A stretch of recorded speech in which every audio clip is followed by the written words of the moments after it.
It's muffed. A year every fantasy manager wanted. Muffed. Chris Olave finished 2025 as the number 6 wide receiver in total PPR scoring and the number 8 wide receiver in PPR per game. And given everything stacked against him coming in, that's a smash season by any honest measure.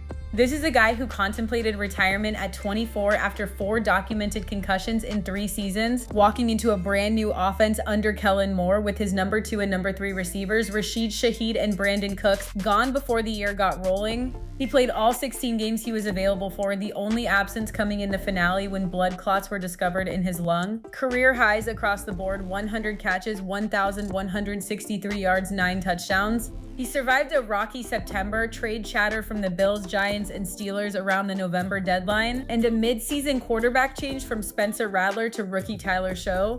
By the back half of the year, Olave wasn't just the Saints' unquestioned number 1. He was one of the most productive receivers in football. Now let's dig into the numbers, because the volume here is what built the fantasy finish. Olave commanded a 29% target share and a 41% share of the team's air yards. Alpha usage, the kind only true number 1 see. He drew 156 targets in 16 games, turned that into plus 35.6 receiving expected points added, an average 16.7 PPR points a game. The efficiency profile cuts both ways. His average separation of 2.94 yards is solid, but his yards after catch above expectation came in at minus 0.49. This was a high volume downfield target profile, not a yards after catch profile. And he was steadier than you'd think for a boom receiver. He cleared 14 PPR in 10 of his 16 games, and his ceilings were real ceilings: 26.8 in Chicago, 21.4 and 20.5 against Carolina, 36.8 against the Jets, 25.9 in Tennessee to close it out. The floor games: 6.0 at Tampa, 8.7 at the Rams, 9.0 at Buffalo, were tied to blowout scripts. When the offense was competitive, Olave produced. The defining number for Olave's 2025 isn't a yardage total, it's that 7 of his 9 touchdowns came on third down, which led the entire NFL. That's the signature of the season.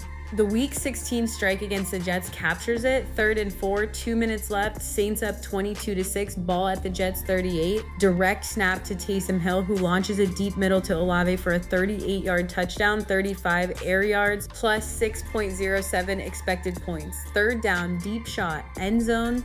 That was the job description, and Olave answered the call as well as any receiver in football. Muffed! Chris Olave delivered a top 8 per game fantasy season as a true alpha number 1, with a 29% target share and 41% air yard share, powering a number 6 wide receiver finish in total PPR. The one weakness the data flagged: his yards after catch above expectation came in at minus 0.49. He didn't create after the catch, which capped his ceiling on shorter targets and left him reliant on downfield volume to hit his big weeks. That's Chris Olave's 2025. One quick note: if you want the same treatment for every player on your fantasy roster every week, head to muff.ai and we'll build you a custom weekly show. That's the wrap.